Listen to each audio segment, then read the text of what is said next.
Olá. E e essas últimas 3 semanas, contando com essa aqui, né, as 2 anteriores, essa semana aqui, a gente está tratando de coisas muito semelhantes por meios diferentes. Então a gente está tratando dos fluxos internos. Esses fluxos internos que a gente está procurando são fluxos relacionados com a respiração, poderiam ser outros, poderiam ser fluxos relacionados com a circulação sanguínea, por exemplo, né? Mas não são esses que a gente está dando ênfase, porque tem alguma importância dada, né, no yoga, a partir dos fluxos produzidos pela respiração, né? Então essa relação entre prana e respiração, ou entre prana e ar, né? Isso é uma coisa que permeia a prática. A própria raiz da palavra prana, que é an, significa respirar, né? Então tem uma relação com a respiração. E a respiração, ela é essa função que, diferente das demais, quase todas outras, né, ela pode acontecer tanto automaticamente, né, de maneira autônoma, como voluntariamente. Então a gente interfere na respiração e a gente também pode não interferir nela. Enfim, então a gente está procurando os fluxos internos a partir da respiração, a partir dos movimentos respiratórios. Esses movimentos são os movimentos do corpo, são os movimentos de expansão e retração. São esses movimentos particulares que o nosso corpo faz, se expande, se retrai, e quando ele faz isso, o ar entra e sai, né? Então tem o movimento do ar, e tem esses movimentos internos, esses movimentos dos fluxos, esses movimentos do prana, esses movimentos que a gente vai, né, tentando se apropriar um pouco deles, porque eles são assim meio difíceis mesmo de dizer, né, do que se trata isso, o que, que é isso.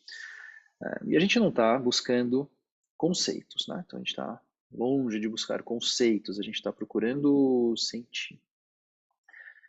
Muito bem, então a gente, na busca pelos fluxos, né, o primeiro ponto que a gente começou a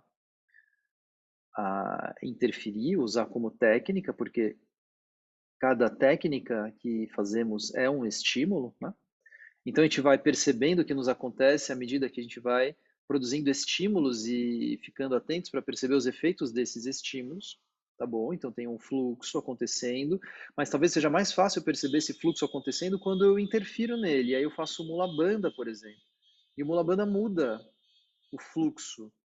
E quando eu percebo que Mula Bandha muda nesses funcionamentos internos, também me ajuda a ter um pouco mais de clareza do que está acontecendo ali, né? A gente vai se apropriando de alguma forma dessas coisas mais impalpáveis a princípio. Muito bem, e aí me pareceu que seria importante também a gente explorar isso do ponto de vista do asana.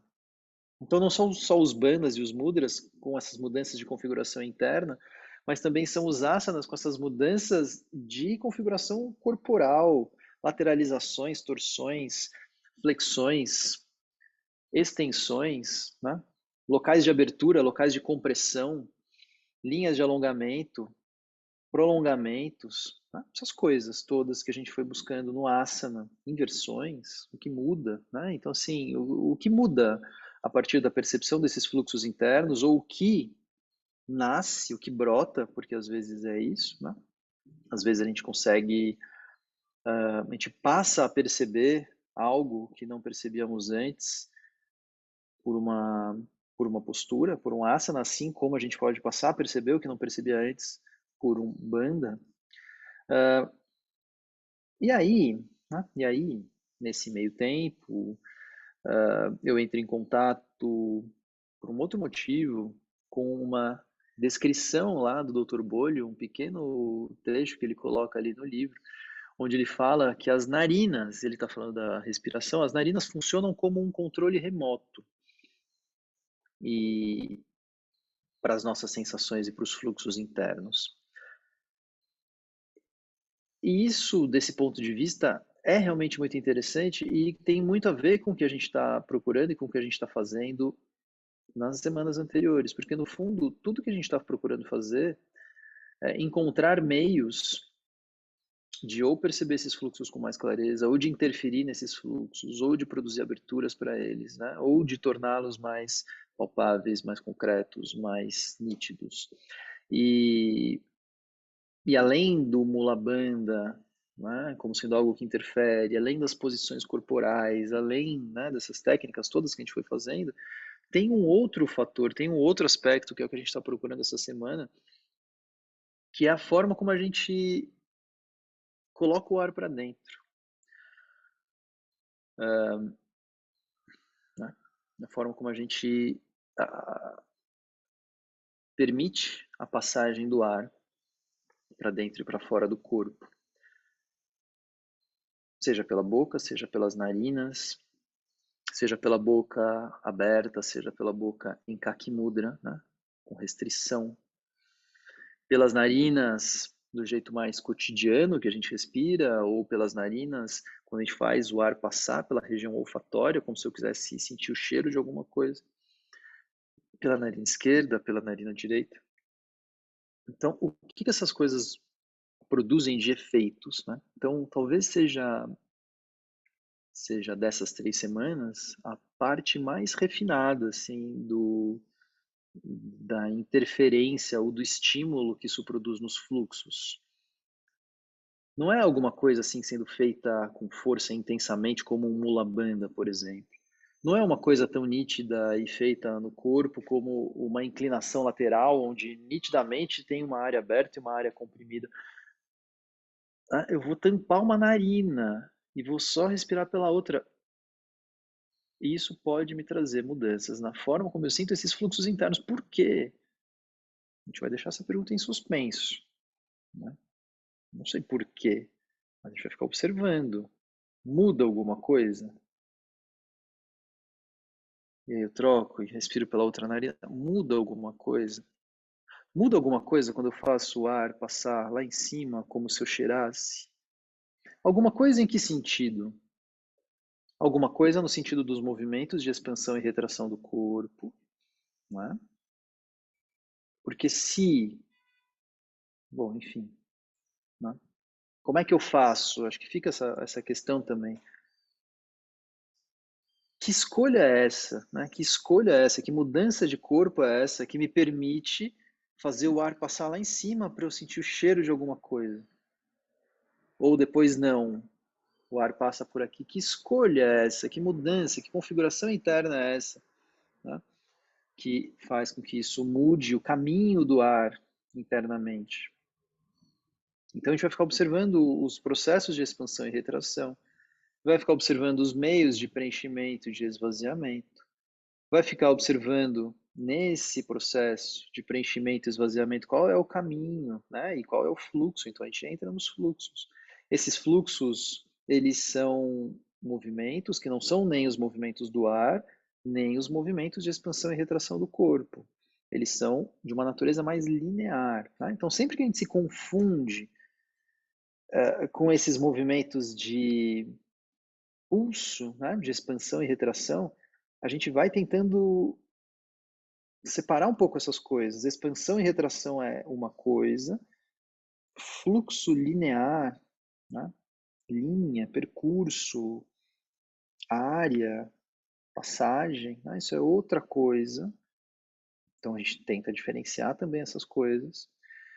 E aí a gente também está abrindo uma outra questão que também não foi colocada antes, que é como eu me sinto quando eu respiro de um jeito ou quando eu respiro de outro. Né? Como eu me sinto. Eu queria compartilhar aqui com vocês, rapidamente, algumas imagens sobre a nossa cavidade nasal, para que isso que eu estou falando não fique uma coisa muito abstrata. Então, vejam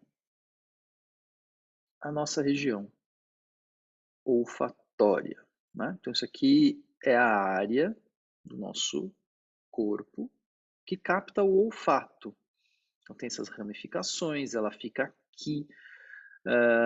E aqui está bem perto do nível dos olhos, aqui é no topo da cavidade nasal, né, no alto das narinas. Tá? Pondo outras imagens também. Olha essa daqui. Essa daqui, eu vou ampliar um pouco. A gente consegue ver, né, a região olfatória aqui em cima.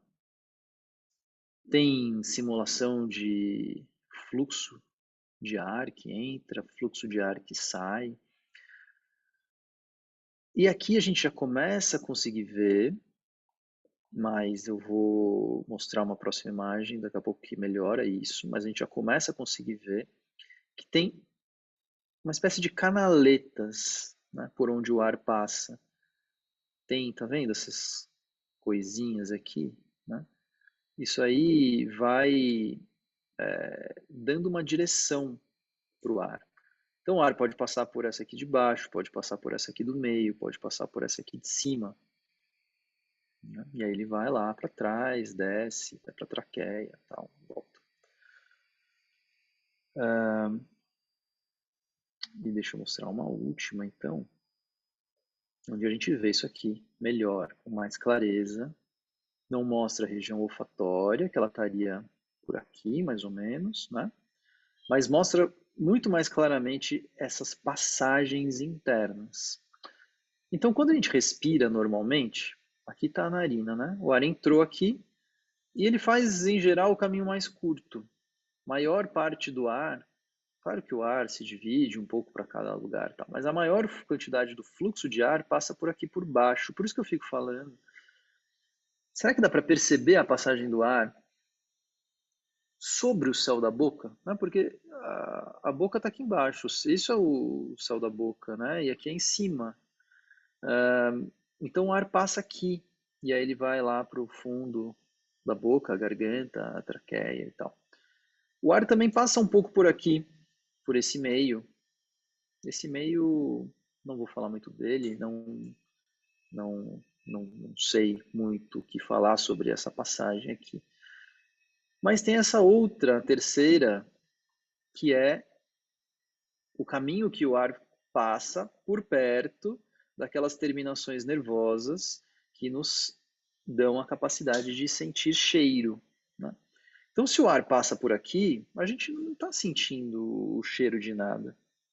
Por isso que quando a gente vai sentir o cheiro de alguma coisa, a gente muda o caminho do ar, mesmo que inconscientemente. Eu vou sentir o cheiro de alguma coisa, vou pegar isso aqui, vou sentir o cheiro.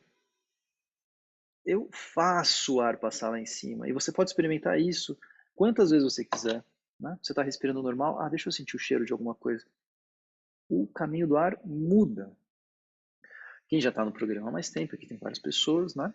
Já tem isso muito mais claro. Quem está começando agora, talvez se surpreenda um pouco com essa informação, né?